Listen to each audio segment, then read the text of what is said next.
don't we get it in today's society? Not everything is what is being said and reported. People will come out with narratives. Agents will lie. How many agents do you think lied about Jalen Carter on draft day? 90? 90% of them? Oh, he's a bad character guy. We heard it. Organizations don't like it. When organizations probably never said it. Everyone's jockeying to get their guy drafted in the right position. How many people do you think the Eagles did their homework and rolled the dice? Screw it. I'm not missing out like Minnesota did on Warren Sapp. Okay? I thought it was a tremendous move. I would say this to you. That kid could go down being a better ball player than Jerome. I told you right on draft day, that kid had every single intangible that Jerome Brown had. Bigger. He has been a spectacular player for the Eagles so far, Jalen Carter. I told you on draft day that guy was going to be Jerome Brown. And he's bigger. He's athletic. And he's actually motivated, in my opinion, Jordan Davis to pick his game up. Those two guys are going to give Washington everything they can handle when it comes to the run game.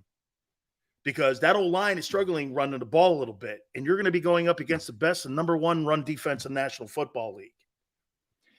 I could not wait to get my friend on here, the former NFL most valuable player. We've had a couple MVPs on the last couple weeks. Okay, we had Boomer last week, and now we get another MVP on.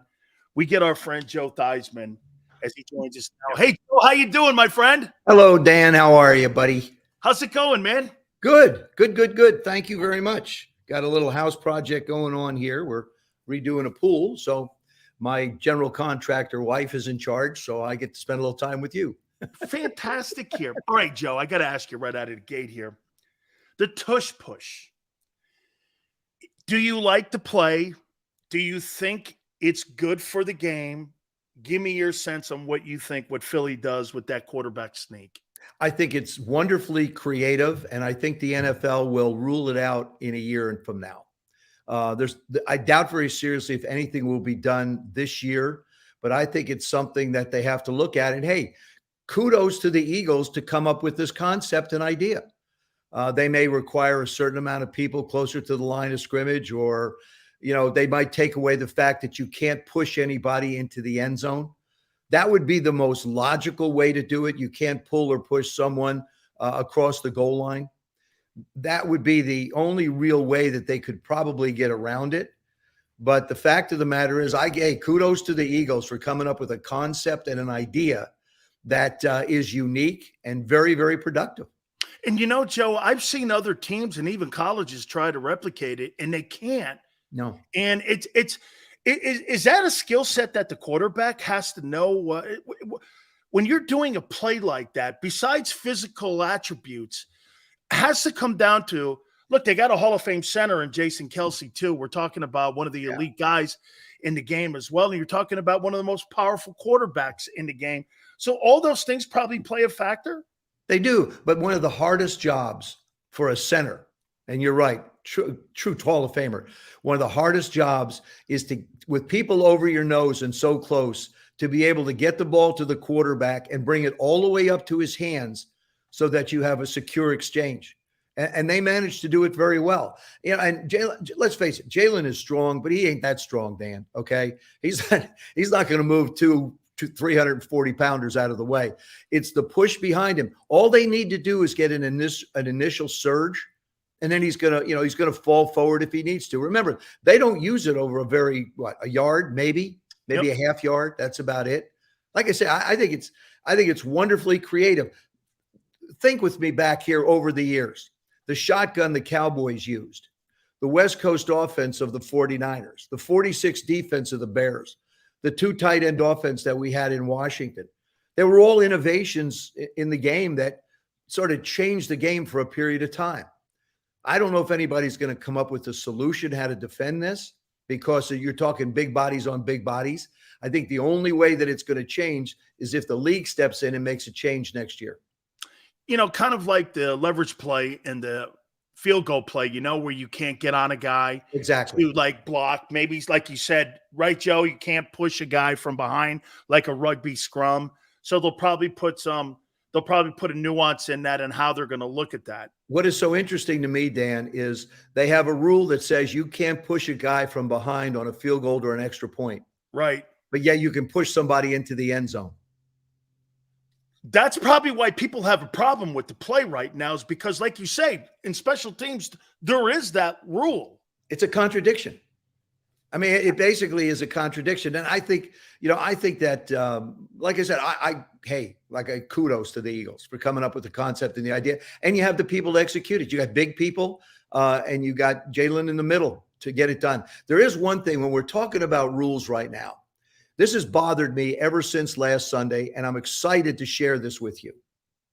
Why wouldn't the NFL allow every play to be challenged instead of this menu that they present?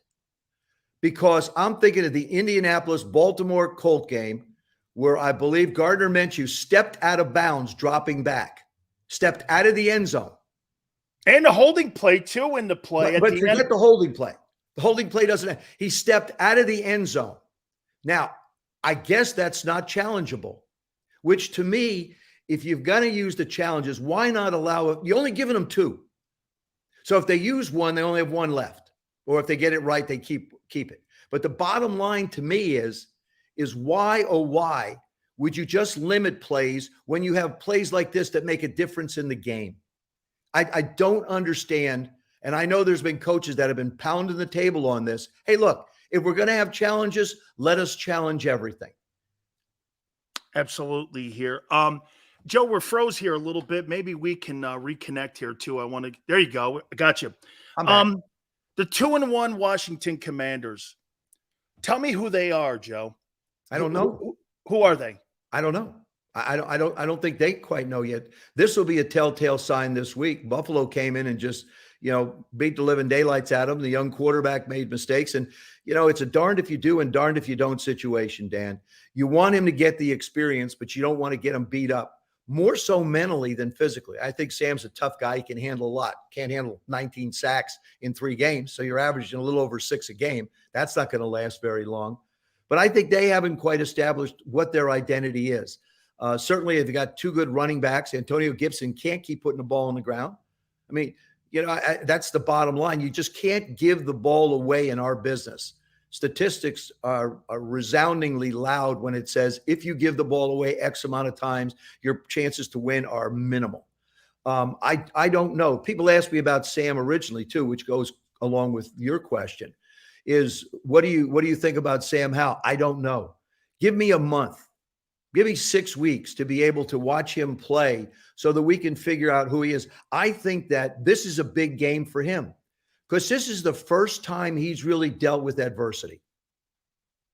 You win the opener against Arizona. You come back against Denver. Now all of a sudden you get beat up physically and probably mentally against Buffalo. What are you going to do now against an extremely good Eagle team that, by the way, Washington beat a year ago when they were a very good Eagle team? And the Eagles haven't played their best football. I think everybody's acknowledged that.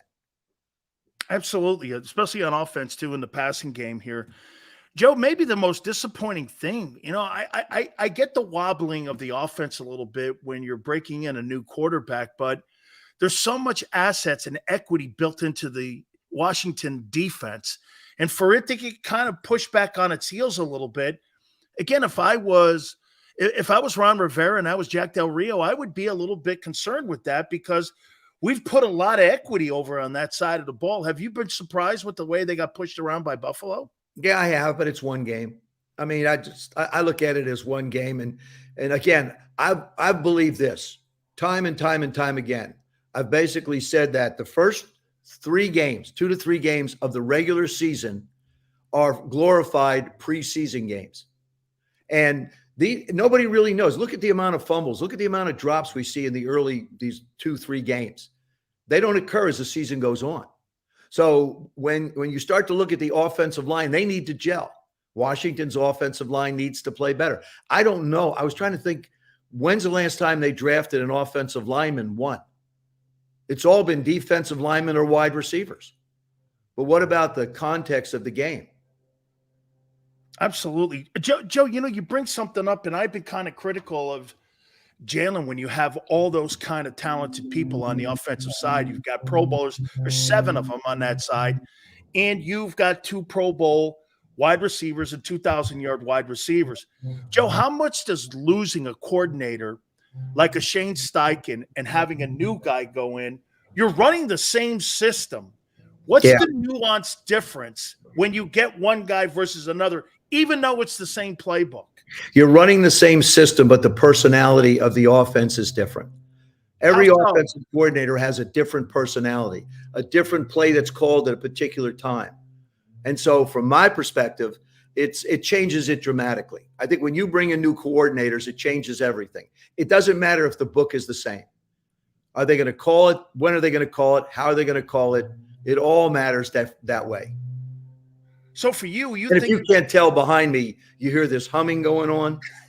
The guys are doing the grass, and I asked them, please don't cut the grass outside my office until I'm finished talking to Dan, because he's such a wonderful guy. So I apologize for the hum behind. You don't have to worry, because I'm distracted by the footballs and the Lombardi Trophy in the back. So yeah, hey, I don't really hear anything except you talking, and I have a few toys. Lombardi Trophy. I have a few toys back here. Yeah, I guess you could say. Mementos, Dan. Mementos. Joe, you think it's situational play calling then that becomes a factor when you have a new coordinator? Absolutely. Absolutely. Familiarity between the coordinator or the play caller and the quarterback are essential. See, I call it the whys and the whats when it comes to the offense. You know what you want to do, okay? So you know what the coordinator called, but you have to understand why he called it, okay? If we have the ball on the 35-yard line and it's 3rd down and 4, and he wants me to take a shot, or let's say it's 3rd down and 2. He wants me to take a shot, or he calls a play where I have a shot built in. I sort of have an idea that we're going to go for it on 4th down. So the two minds need to be in sync when it comes to figuring out exactly how you want the why to match with the what. Boomer said this last week about these high-priced guys when it comes to these salaries, and he said something that I kind of didn't take as like a big statement when we were talking about $50 million quarterbacks. He said, Hurts and some of these other guys have to learn to play with the money. And I didn't understand what that meant until you're starting to watch Jalen slide pre-hit. You're starting to see him get down more, because obviously he's probably thinking, I'm so essential to this team's success. Joe, when you make that kind of money and you're the highest paid guy on the team, it's more about responsibility, isn't it? About you having to be the centerpiece. And do you really, is that a thing you do have to learn how to do, is play with the money and the responsibility? Dan, take the money out of it. Take the money out of it. The responsibility, and this is something I try and share with young quarterbacks. Your job is to be able to play and practice every day. Your job is to be on the field, not standing watching. The marketplace is giving people a lot of money. You know why these guys are making so much money, Dan? Because we don't have enough quarterbacks in this league where somebody says, if I don't pay you, where am I going to go? Where do the Dallas Cowboys go? Where do the Eagles go? Where do these teams go if in the event that the guy who is there, and you have to pay him a certain amount of money because that's what the market is bearing, where do you go to get someone else to play that position? So it's all about supply and demand. And right now the demand is very great for quarterbacks who can play at a high level. But you take the money out of it, the economics. These are smart young quarterbacks. Think back. Remember Marvin Harrison when he ran an in route in Indianapolis? He didn't take a hit. He went to the ground. He wasn't going to fight for some extra yards and have somebody strip the ball and get himself beat up by 4 or 5, a corner and a safety and a linebacker. Smart football. That's the thing that you have to teach, smart football. Let's go back a couple weeks and I think Josh Allen has a wealth of talent. But the 2 interceptions he threw inside the game looked like Hail Marys inside the game. Why? And I think the one thing that Josh has to learn to do is not try and challenge people running the football. It will catch up with him. Go out of bounds, slide. You're so talented. Why not continue to get up every play and get under center in the gun and execute the plays? Why put yourself in harm's way? I'm watching Bryce Young run out of bounds.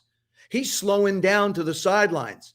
You better not, young man. You better run hard through the sidelines, because you know what's going to happen?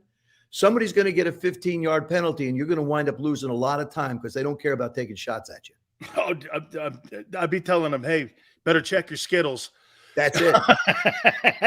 Yeah. I mean, I see a guy tiptoeing on that sideline. Yeah, but I think the way Jalen plays it is smart, talented football. I mean, that's a young man who's playing with his head as well as his arms and his legs. I mean, he is really, as I watch the position, a true package. Patrick does the same thing in Kansas City. Patrick, if it's 3rd and 4 and it looks like he's headed out of bounds, he'll lose a yard. You know why? Because he knows he can get back for the next series if he doesn't get killed. Joe, I couldn't wait to ask you this one. The impact of Josh Harris has been what on the Commanders so far? I think it's been extremely positive. The fans are crazy. I mean, the first game against Arizona was sold out for the first time in 18 years. The game against Buffalo on a miserable day was sold out. Now they're on the road. I think they got Chicago coming up after this. So this is a football team that's still finding itself. I think ownership is still trying to understand all the pieces. But the momentum that Josh has created in the city has been extremely positive. Here's another one, too, I couldn't wait to ask you. This comparison with Lawrence Taylor and Micah Parsons, to me, is asinine. I saw the Arizona Cardinals run at him and over. I remember this, Joe, between you and Jaworski and in the NFC East, that guy, even in losses to you guys, he never played poorly. I mean, I never saw him dominated, but I've seen this kid dominated. Am I off base? Do you think there's a comparison to him? Well, I think, first of all, I think he's the best defensive player in football. I think Micah is someone still learning how to play the position. Right now, he's using pure speed. His athleticism, his power. He's just trying to overpower people, run around people. As he develops a skill set, he's even going to be more scary. And I do think it's premature to say, well, this is Lawrence Taylor. I've said it. I said he has the characteristics and game-wrecking abilities that Lawrence Taylor had, but you've got to do it for more than a year. You've got to do it for 2, 3, 4 years. And you need that complement on the other side of you. So I think it's a fair comparison if you want to do it. I think it's fair to start talking about it, but he's not Lawrence Taylor. Physically, right? You see maybe the comparisons. Yeah, the speed. But the speed's phenomenal. But there was just something about him. Plus, Lawrence was in a 34. They play kind of he's more of an end. So even the comparison's a little bit off because nobody saw, right, Joe? I mean, even your fabulous coach, Joe Gibbs, and even Bill Walsh said, all of a sudden, they come up with this scheme where they're rushing a 34 linebacker off the edge. Yep. People didn't see that back then, and all of a sudden, it was new. You realize you thought you could put a back on them, and it took teams, right? A little bit. Look at you laughing. Yeah. Took teams a little bit. We tried. Hey, Dan, we tried. That didn't work out very well for me or them. All right. Tagovailoa's play so far. How impressed have you been? Yeah, phenomenal. First of all, I'm so glad he's healthy enough to do what he was doing. We forget the kind of year he had as he was learning last year. And now, it's like, are we watching the Miami Olympic team, the 4x100, or are we watching a football game? It is absolutely the fastest team on football. I love the creativity on the offensive side of the ball. And the thing that Tua does that a lot of young guys don't learn to do early enough in this game is he has the ability to anticipate where he wants to go with the football. He understands this offense, and he understands where he needs to get the ball to. And as you watch a game from the end zone, which if you're just sitting and watching TV and they'll have an end zone shot, watch how he throws people into open holes and lets them run through. And if he gets these guys, Waddle's coming back, Tariq's just phenomenal. But I mean, and everybody on that football team, they're like sub 4-1s. You just get them the ball and give them a little space, and you're not going to catch them. They're an extremely dangerous football team. I think the thing that's going to be interesting is people will be talking. Obviously, they think Kansas City has a chance to go again to the Super Bowl. I think the Miami Dolphins are positioned right now, if everybody stays healthy, to be able to really, really change what happens in the AFC. And remember this, if something does happen to Tua, Mike White is there, who we saw just a little bit against Denver. But Mike White is a guy who did a heck of a job with the Jets before he wound up down in Miami. So I just think I'm excited for this football game this weekend. I want to see Miami in Buffalo against the Bills, because the Bills have a really, really good defensive football team. And we know how much they put up the points. And that's the other thing. We look at the offense of the Miami Dolphins, and their defense gets overshadowed by it, but you can't sleep on them. Absolutely. Joe, has Mahomes made the same impact in the NFL that Marino did when Marino burst onto the scene? Back in the day when he first got in, you guys were throwing the ball probably more because of Gibbs, 25 to 30 times. Now they're throwing the ball 55 to 65 to 70 times. They'll have 700, 800 attempts in today's game. I mean, double what you did maybe in a respected year. Has he had that same kind of impact, you think, on the NFL? He has had nowhere near the impact that Taylor Swift has had. That's a fact, man. Now you want to talk about an impact on the NFL? Wow. I just think it's wonderful. I just think it's terrific. I'm glad she's enjoying the game. I'm glad we get a chance to see that other side of Taylor Swift, who's just magnificent by herself. But now all of a sudden she's entered into another realm. But I do think Patrick is in a position where Andy loves to throw the football. We've known that. Andy loves to put the ball in the air. Did it in Philly. Did it everywhere he's been, in Kansas City. And he has the perfect trigger to be able to get it done. Patrick is smart with the football and creative. He's a video game. If you were going to devise a video game and a quarterback in a video game, Patrick Mahomes would be the person you'd model after. But I think he has changed the game a little bit. But we've got young guys in this game that are creative, are good. I think Jalen does it another way, runs the ball, doesn't really get plays called as much as Patrick does in the design that they have in Kansas City. But if the Chiefs are playing, people want to watch because of Patrick. Well, they used to. They love to watch Patrick. Now they just want to see who's in the box. I'll tell you what, man, Travis Kelce, boy, I mean, his jersey went up 400%, TV ratings. Right. I think it's great. What a last two questions here for you. Joe, you're going to have a lot in common with my friends in Philadelphia. We're based in Philly when I talk about the Cowboys. And I said the difference between the Cowboys and the Eagles was exactly what happened on Sunday. You said it too. Philly's not playing their best ball, but they're 3-0. Dallas will beat Philly and then lose to Arizona. That's just, I mean, it's just like they lose the moment. You know what I mean? Joe, you know this. It's not about being focused for 60 minutes. It's about being focused for 6 months. I mean, it just seems they don't stay on the rails. There's some basic fundamentals that I don't think the Cowboys adhere to very well. Is they make critical mistakes at inopportune times. I've said this before. It appears to me that they're one of the, if not the most talented team in football. Of course, Miami, I think, might be rivaling them now, but yet they're undisciplined. The interception, the interceptions in the end zones, missing people that are open. All of a sudden people start running it down your throat. I'll never forget when we used to play the 46 defense of the Chicago Bears. That was the most incredible, talented front seven I've ever been up against in my life. They were big, strong, fast. The linebackers were incredible.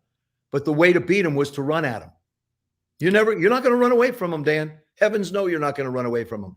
But you have to run at them. That's what Arizona basically did to the Dallas Cowboys. Again, to me, these are bounce back games. Sam Howell, how's he going to bounce back against Philadelphia? In Dallas, how are the Cowboys going to bounce back in this game? Minnesota, how are they going to bounce back in this game? So basically, I've dubbed this bounce back week. A lot of teams out there have to prove that you they think that this loss here to Arizona could cost them 2. Oh yeah, conference the game. New England game. Yep. Don't ever underestimate Bill Belichick. Don't ever underestimate the New England Patriots. They've been in every game. It's been one play here and one play there that's made a difference in the outcome of those games. Joe, at the end of the year, if you're Jerry Jones, the contract has not been even talked about yet with Prescott. Would you move on from him after seeing him after 8 years? I want to see what the remainder of this year looks like. I'm not in any hurry. I can always franchise him if I'm not real sure what I want to do. Like I said, Dan, where do you go? I agreed. Where do you go? I mean, it's in Dak's hands. The opportunity is there. Last year, he led the league in interceptions and missed 4 or 5 games, 4 games. Mm-hmm. Yep. I mean, you have to be able to elevate your team by your play. And sometimes it isn't even physical. It's just, what decision are you going to make with the ball in your hand to give your team a chance to win? And I still think that Jerry wants to see exactly what this football team's going to be like. There's 14 games left. There's a lot of football left. And, what's going to happen going forward? Like I said, the big bounce back week. Let's see which guy or which team bounces back from the adversity that they suffered last week. Finally here, Joe, it's 3 weeks, like you said, but as you know and I know, when we got our game plans on Wednesday, you get trend books. Team does this out of an I formation, weak set, strong set, double tight ends, plus 30, minus 30. So we kind of get an idea of what teams are trying to do and what they can do. So when you look at San Francisco right now, with what you've seen, with how they're trending, are they the best team in the NFL right now? I think they're the best team in the NFC. I mean, you'd have to look at the Miami Dolphins, on the other side, and say that's a pretty darn good football team too. But I think I've always felt Kyle Shanahan is one of the best play callers in football. He's done it time and time again. Defensively, they're always making plays. They're fast. They're aggressive. They're quick. They've got playmakers on the offensive side of the ball. Brock is, back to form where he was before he got hurt last year. And so, I think San Francisco is the best team in the NFC for sure. Now, are they the best team in the league? Some people will say Miami, some people will say them. I just think they're right there. I think they're different styles of football, but yet basically at the top of the game. Since you brought up the 85 Bears, I want to ask you about my boy Jerome Brown's gangrene. In your opinion, gangrene or the 85 Bears, who was the tougher defense to go against with Reggie and them guys? 85 Bears. I mean, Reggie and those guys. I mean, Jerome and that group, no question, they were incredible. But the Bears, the Bears conceptually created problems with the athleticism of their front seven. Philadelphia lined up with those guys in that 3-4 and said, "Here we are. Come on." That's right. Hampton and Dent. Hampton and Dent moved around, didn't they? Yeah, not a lot. What they did is it was a concept. I mean, they came up with such a great idea. You cover the center, you cover the 2 guards with big people. You bring linebackers up so you get speed on the outside. You don't allow the guards to help the tackles. You're forcing tackles to block one-on-one. Look at this year. Let's not go back to the 85 Bears, Dan. Let's look at this particular year. How many times have we seen tackles in this league, good ones, get put on an island and don't stand a chance against the speed of these defensive ends and outside backers? Oh, we saw it in the NFC title game. That's the Bears. Yeah, that's the Bear. That's the Bear concept. What we're going to do is we're going to cover the inside people. You're not going to get help. And like I said, the way we wound up doing, the way Coach Gibbs wound up really, taking advantage of the situation against them was to run the ball, run it at the 2 linebackers. They're smaller. Let's run it at them. Joe, I got to sneak another win in on you. LT or Reggie, more difficult guy, more dominating player. When you put on game film and you were game planning against someone, Who was the more difficult guy? Who was the guy that you were more concerned about, Reggie or LT? Well, I'm going to explain something to you in a second, but Reggie worked the interior and on the ends a little bit. So it was a little bit easier to be able to sort of figure out where he was. Lawrence, because of his athleticism and his speed and his power, people don't realize how powerful a man he was. I mean, when he hit you, it was like he was going through you. Reggie would pick you up, and he's so sweet, he'd put you on the ground. LT would see if he could like take this guy. Yeah, he could see if you take a piece of your body on his way going through. So when we would prepare for the Giants, so I'm going to try and make it as simple for everybody to understand from an offensive standpoint. We have on the defensive side of the ball, you have your formation, and then on the defensive side of the ball, the V's are defensive linemen, the B's are backers, the C's are corners, the S's are safeties. And that's the way you denoted the defense as we set up our formations and our plays. But when we played the Giants, the B's were there, the V's were there, the C's were there, the S's were there, and there was a big giant circle around number 56. It was the way Coach Bates said, this is someone we have to be aware of. I'll be honest with you, because I never worked out of a gun. I worked under center all the time. And if I drop back and I have to catch a peek to the left and he wasn't coming, felt a little bit different in the pocket. Joe, were you more on the move when he was out there versus other guys? Did you have to be more mobile to get away from that too? Because again, that kind of makes your offensive line not know where you are. They'd like to know where you are when you're pass protecting. But did you have to be more mobile with him on the field? Not really. You're never going to get away from him. The worst thing you can do is pull it down and try and outrun him. You kidding me? Well, go ahead. You know, I watch the cheetahs run down gazelles all the time, and you know, on the Discovery Channel, and you know, that's sort of what it looks like. You're not gonna outrun LT. Again, like I said, I don't think people appreciate, because it was quite a few years ago. You don't appreciate the combination of power and speed and relentlessness that he had. You know, I don't know what their defensive philosophy was, but it was basically LT. If the ball goes the other way, just go get it. He had the ability to be able to maneuver. He would sort of weave in and out of people to get to a point of intersection where, you know, it was like a car wreck. And a lot of times you felt like you were in one. Well, Joe Theismann is the only man that could share helmets with Garrow, your premium. It's the only guy I know. You talk about being a tough guy.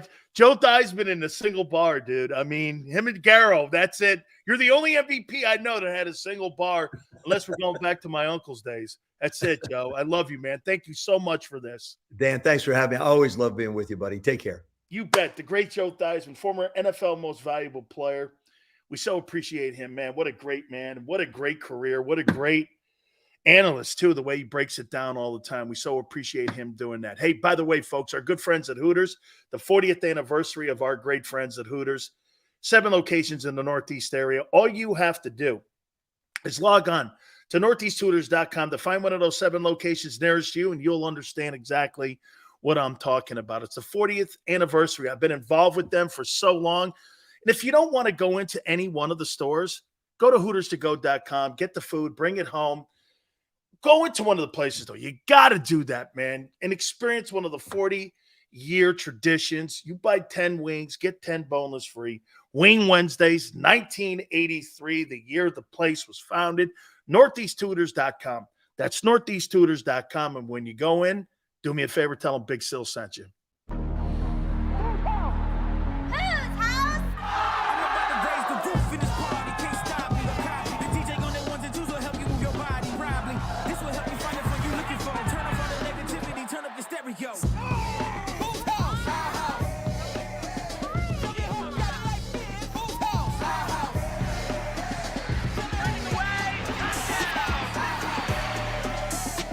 Football and Hooters, the perfect